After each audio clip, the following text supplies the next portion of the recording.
지난주에 이어서 오늘도 우리 교회 비전에 대한 말씀입니다. 연초에 계속 드리는 말씀인데요. 꿈과 비전이 분명해야 됩니다. 사람이 목표가 분명해야 그 달려가는 방향이 흔들리지 않고 결국에 승리하게 되겠죠. 우리 교회 비전은 비전 7300입니다. 지난주에 비전 7000에 대한 말씀을 나눴죠. 열왕기상 19장 18절 말씀으로 이스라엘의 아합 왕 시대에 우상 숭배와 세속화를 거부하며 목숨을 걸고 하나님을 섬긴 7천의 신실한 성도들 같이 순결한 믿음을 지켜나가는 이 땅의 거루터기가 되자 이 말씀을 나눴습니다. 오늘은 비전 300에 대한 말씀입니다. 얼마 전에 저희 동생 목사님에게 찬양 앨범을 하나 소개를 받았습니다. 소프라노 박경미 씨의 앨범이었는데 사실 저는 잘 모르는데 저희 동생 목사가 이 음악에 굉장히 조예가 깊어요.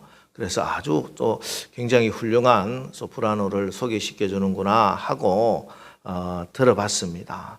이제 기대를 하고 첫 곡 날마다 숨쉬는 순간마다 하는 찬양을 듣는데 솔직히 좀 실망이 됐어요. 소프라노 가수라기보다는 이게 좀 호흡이 좀 딸리고 좀 불안하고 음정도 약간 불안하고 그래서 음악 잘 아는 목사인데 이런 가수를 소개시켜 줬을까? 요즘 좀 수준이 떨어졌나? 뭐 그런 생각도 들었습니다.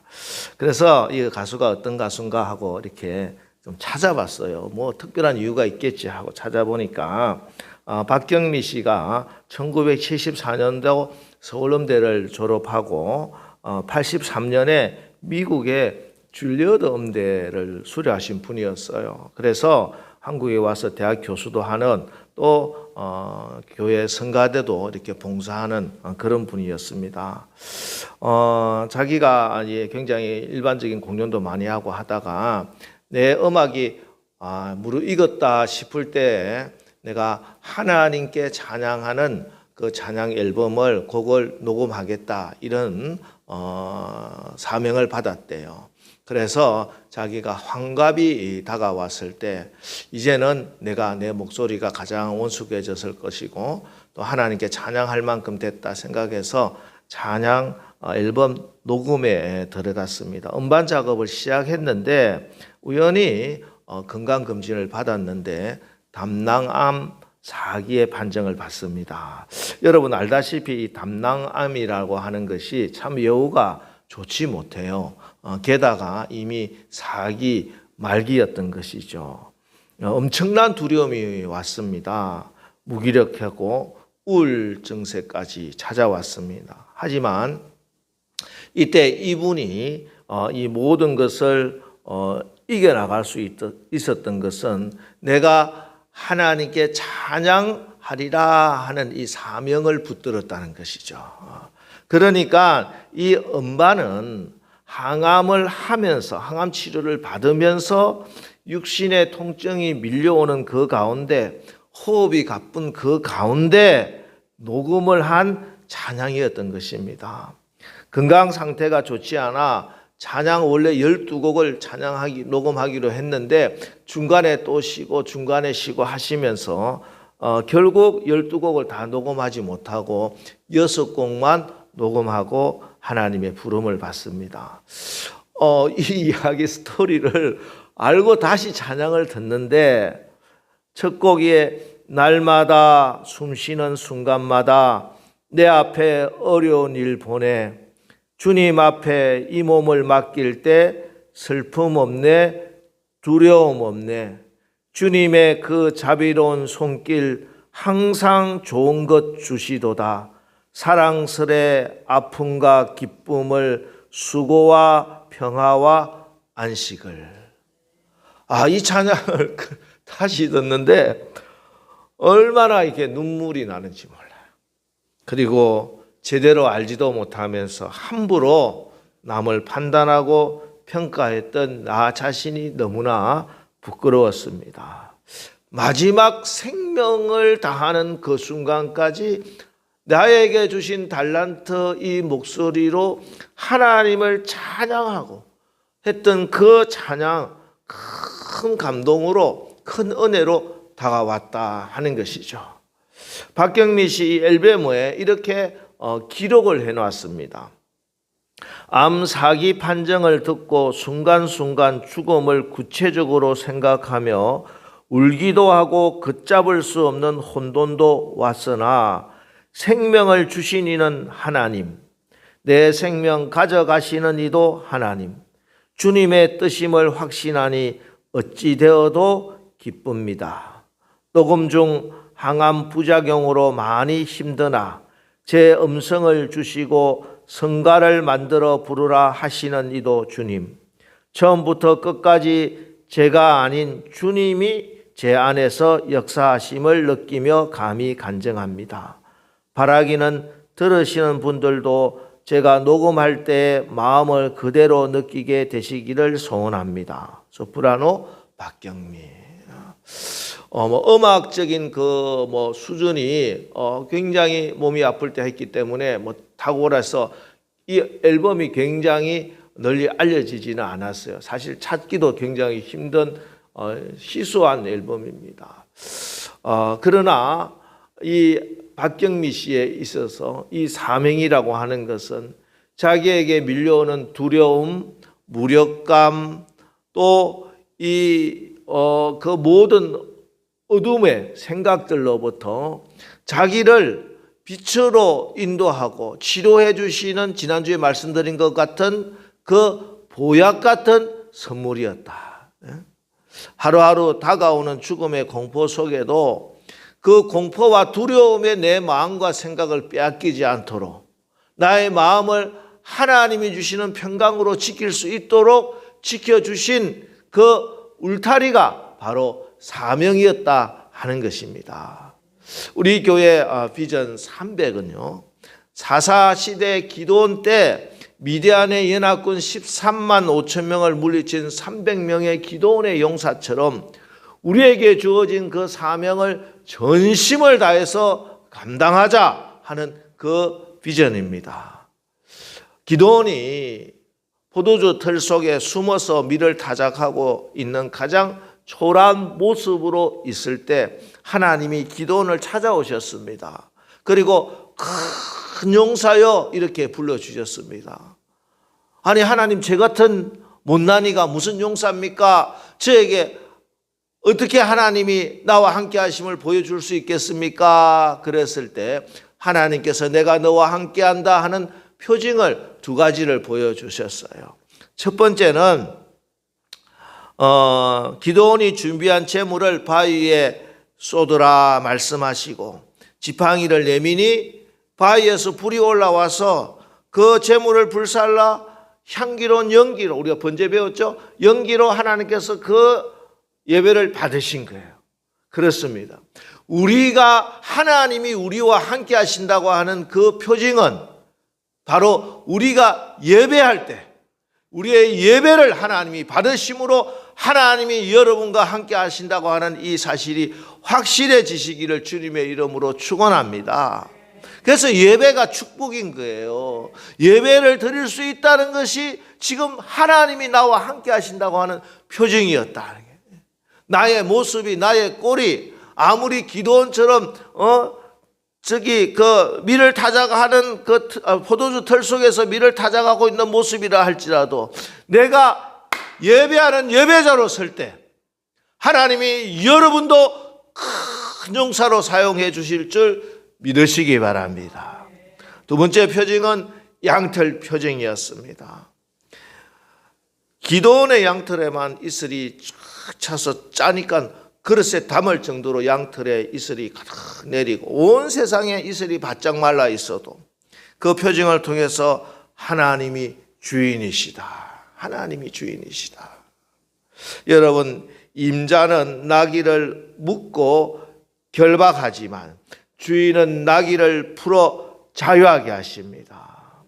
임자에게 묶인 것을 주인에게 쓰라고 하실 때 주인이 모든 것을 풀어주시는 것입니다. 여러분, 이 세상 모든 것의 주인이 우리 하나님이심을 인정하시기 바랍니다. 하늘에 이슬을 내려주시는 분은 우리 하나님이시다.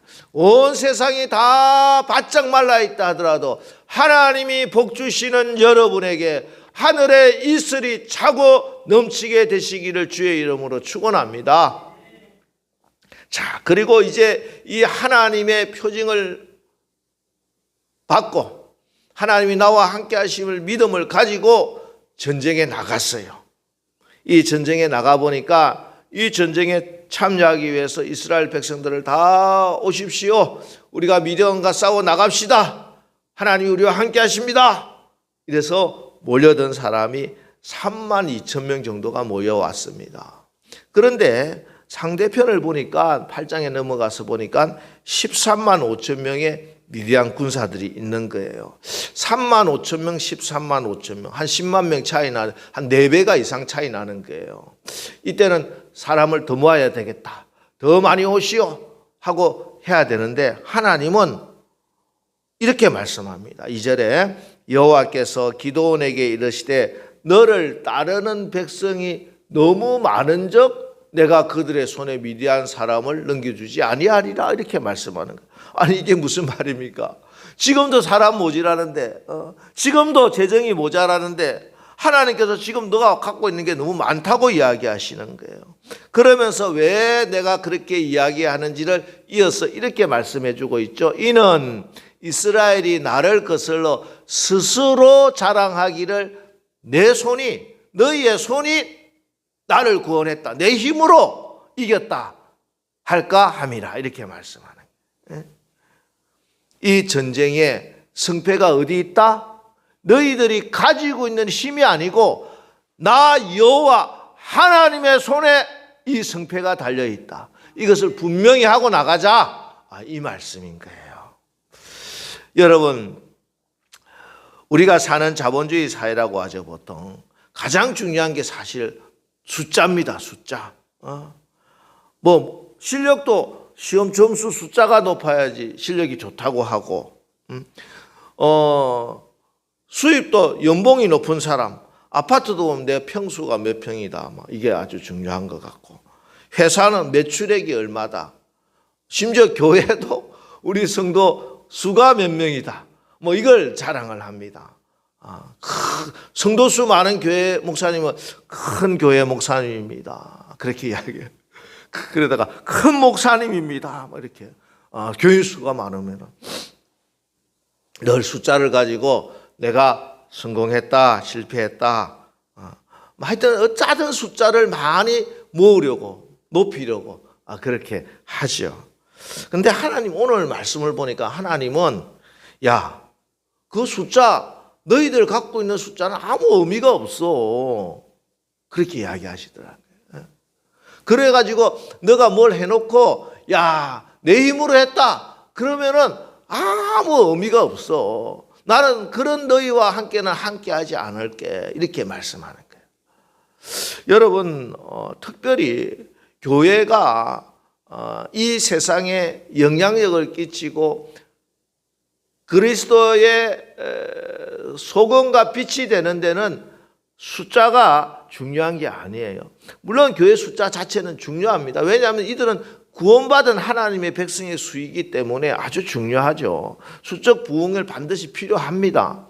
하지만 숫자가 목표는 아니다는 거예요. 하나님이 교회에 부흥을 주시고 성도들을 모아주시고 한 것은 내 자랑하라고 하는 게 아니라 나에게 주신 하나님의 멍해입니다. 책임의식이란 말. 하나님이 너에게 5달란트를 줬으니 5달란트만큼의 사명을 감당하라고 주신 거예요. 감사할 뿐입니다. 나에게 2달란트를 주셨으니 내가 최선을 다해서 충성하라고 주신 거예요. 하나님이 나에게 주셨다고 하는 사실을 깨달아서 이걸 가지고 어떻게 하면 하나님의 영광을 드러낼 것인가 하는 것을 알라고 너에게 준 책임이라고 하나님께서 주신 것입니다. 이걸 가지고 자랑하고 있으면은 그 숫자가 아무리 많아도 아무 소용이 없다. 이 땅에 하나님 나라를 세우는 거룩한 일에 내가 헌신하고 하나님께 온전히 봉사하는 이 일이 두려워서 그래서 적당히 눈치 보고 계산하고 있는 신앙으로는 아무리 숫자가 많아도 하나님 역사하지 않으시겠다. 이 말씀을 기억해야 합니다. 그래서 보세요. 오늘 어떤 일이 일어나고 있는지 3절에 가면은 누구든지 두려워 떠는 자는 길라산을 떠나 돌아가라 하라 하시니 이에 돌아간 백성이 22,000명이요 남은 자가 10,000명이었더라. 두려워 떠는 자는 길라산을 떠나 돌아가라. 예, 그렇습니다.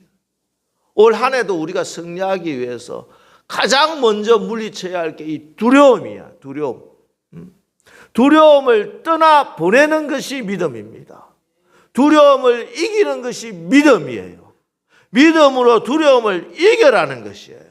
그 앞에 상황이 어떻다 할지라도 두려워 떠는 자는 길라산을 떠나 돌아가라는 이 말씀을 기억하시고 이 말씀을 선포하면서 기도하시기 바랍니다. 예, 눈에 보이는 것이 있죠. 13만 5천 명이고 기마부대고 강력한 무기로 무장되어 있고 나와 상대가 안 될 것 같아서 나를 두렵게 하는 것이 있습니다. 지금까지 수십 년간 이 이스라엘을 괴롭히고 수탈했습니다. 그러나 그 두려움 앞에서 물러서지 말고 두려움은 길라산을 떠나 돌아갈지어다 선포하면서 믿음으로 두려움을 이기고 올 한 해도 승리하는 주의 사명자들 되시기를 주의 이름으로 축원합니다. 자, 이렇게 두려움에 떠는 22,000명을 떠나보내고 10,000명이 남았는데 하나님께서 아직도 숫자가 많다. 그렇게 말씀을 하는 거예요. 그리고 물가에 내려가서 물을 마시라. 왜? 지금 또 많은 숫자를 감축하겠다는 거예요. 그리고 물을 마시는데 99,700명은 시냇가에서 무릎을 꿇고 벌컥벌컥 물을 마시고 300명은 손에 물을 떠서 이렇게 핥아서 마셨다. 이렇게 이야기를 하고 있습니다.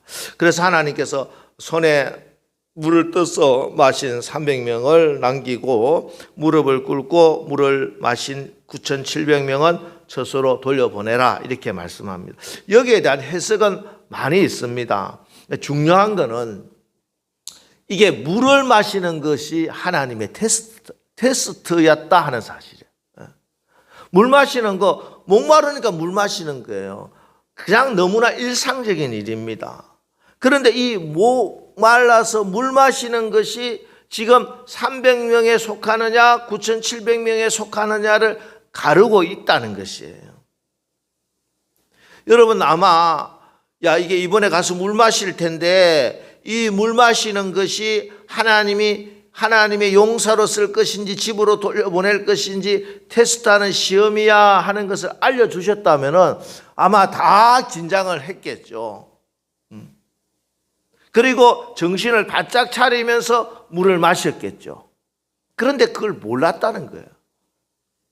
그냥 일상생활이에요. 가정생활이에요. 직장에서 생활하는 거예요. 그런데 이게 하나님 앞에 서 있다는 거예요. 고람되어 늘 하나님 앞에 서 있어야 된다 하는 말씀이에요. 하나님 여러분 지금도 우리를 보고 계십니다.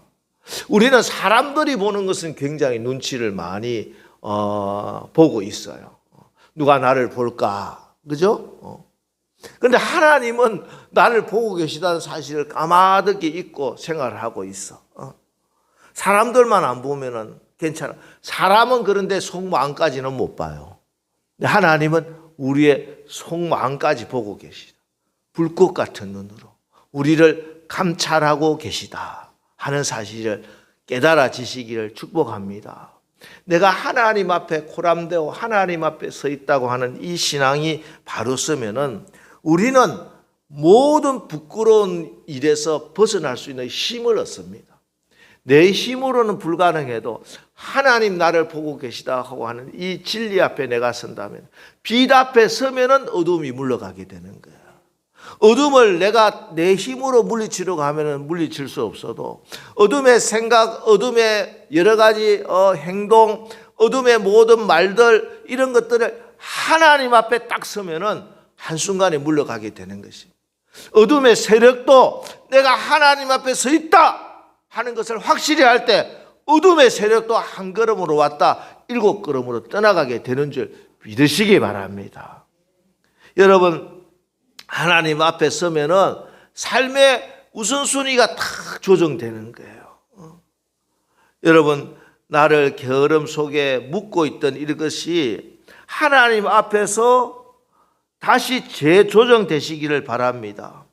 기도하지 못하게 하고 섬기지 못하게 하고 하나님 만나는 시간 빼앗아가고 하나님이 주신 사명을 이루지 못하고 나태하고 게으르고 충성하지 못한 모든 욕심은 이제 다 집으로 돌아가라 다 보내시기 바랍니다.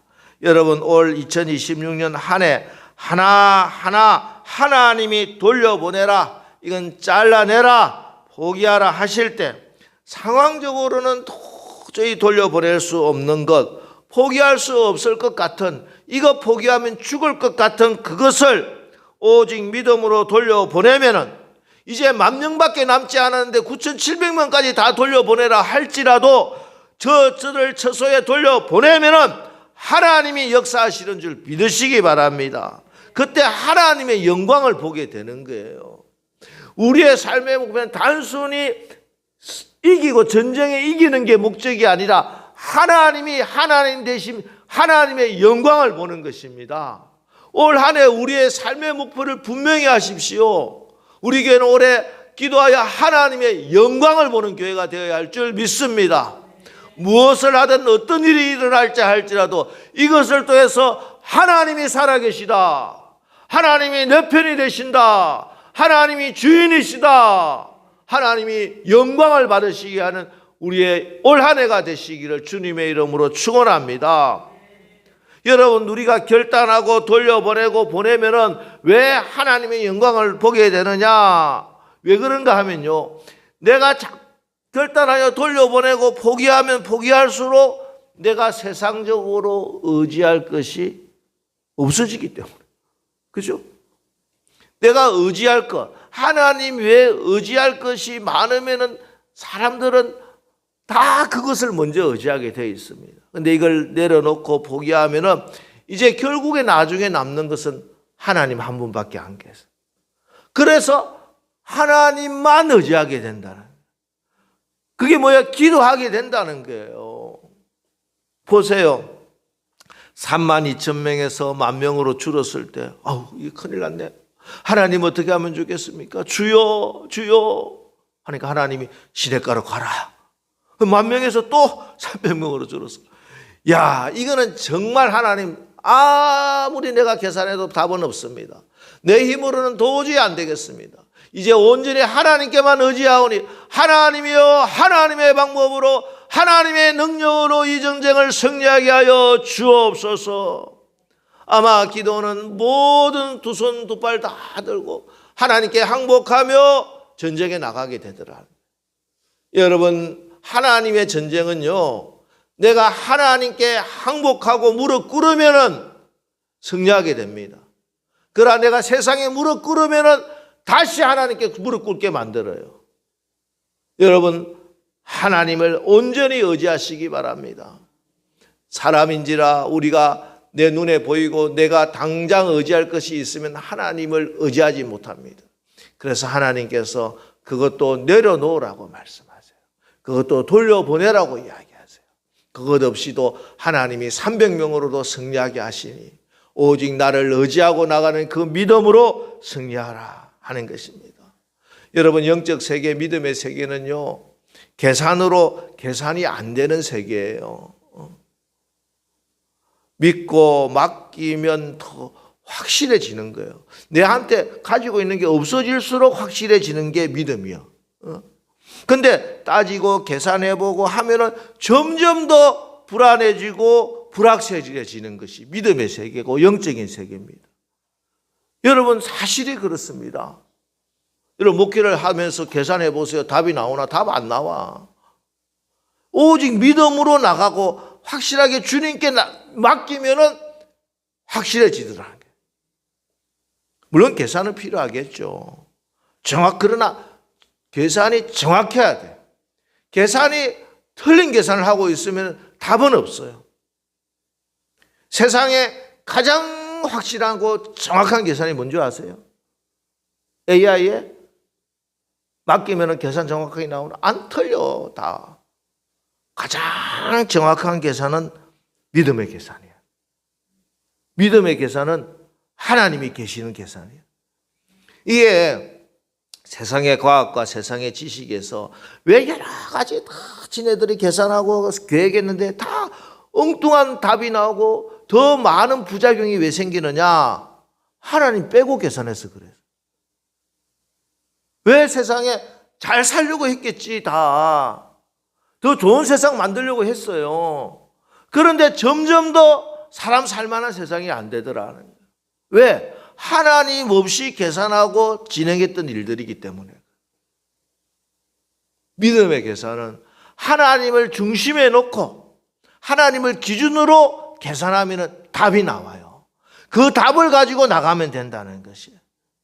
세상의 계산은요, 1 더하기 1은 2고 100에서 50 빼면 50 남고 100에서 100 빼면 아무것도 없어요. 근데 믿음의 계산은 100에서 100 빼면 뭐가 남는다? 하나님이 남아. 하나님. 이게 계산되면은 아무것도 없는 게 아니야. 나 모든 것을 가진 거야. 아무것도 없는 자가 아니요, 나는 모든 것을 가진 자요. 할렐루야? 이게 믿음의 계산인 거예요.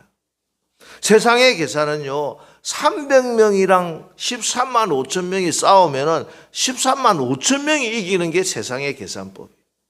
근데 믿음의 계산법은 300명 가지고 13만 5천 명을 싸워 이기고 넉넉히 이기게 되는 것, 차고 넘치게 되는 것이 하나님의 계산법이에요. 보리떡 5개와 물고기 2마리로 어린 한 소년이 먹고도 모자라는 것이 세상의 계산법이지만, 믿음의 계산법, 하나님의 계산법은 보리떡 5개, 물고기 2마리로 5천 명이 먹고도 12강조리가 남는 것이 하나님의 계산법이요. 여러분, 예수 믿고 신앙생활 하면서 이 하나님의 계산, 믿음의 계산, 영적인 계산하고 날마다 승리하시기를 축원합니다. 세상 계산기를 계속 두드리는 사람은 아무리 신앙생활을 해도 절대 믿음의 능력을 체험하지 못합니다. 그러나 예수님 바라보고 하나님 믿고 의지하고 나가는 그 자들에게는 그 믿음 때문에 믿음의 기도로 기적과 같은 일들을 오래 체험하게 될 줄 믿으시기 바랍니다. 여러분, 하나님의 손이 들려지시면 되는 거예요. 모든 것은 하나님의 손에 달려 있습니다. 그 하나님이 오늘 우리에게 말씀합니다. 너가 기적의 씨앗을 내놓아라. 아브라함에게 이삭을 올려놓아라 했듯이, 그건 바로 하나님 말씀 앞에 내가 순종할 수 있는 믿음입니다. 말씀에 순종하는 순종입니다. 하나님만 절대 의지하는 믿음이다. 여러분, 사명전심이에요. 비전 300 꿈을 꾸시기 바랍니다. 그리고 이 비전에 눈물의 기도를 뿌리고 헌신의 땀을 뿌리십시오. 그래서 믿음으로 돌려보내고 믿음으로 내려놓고, 그래가지고 지금까지 우리가 추수했던 모든 것을 다 빼앗아가고 우리를 두려워서 포도주 털 속에 가두어 놨던 그 미디안의 군대를 다 진멸하고 사탄의 견고한 진들을 다 파쇄시키고 승리하는 올 2026년도 살아가는 우리 남솔교회 되시기를 주님의 이름으로 축원합니다.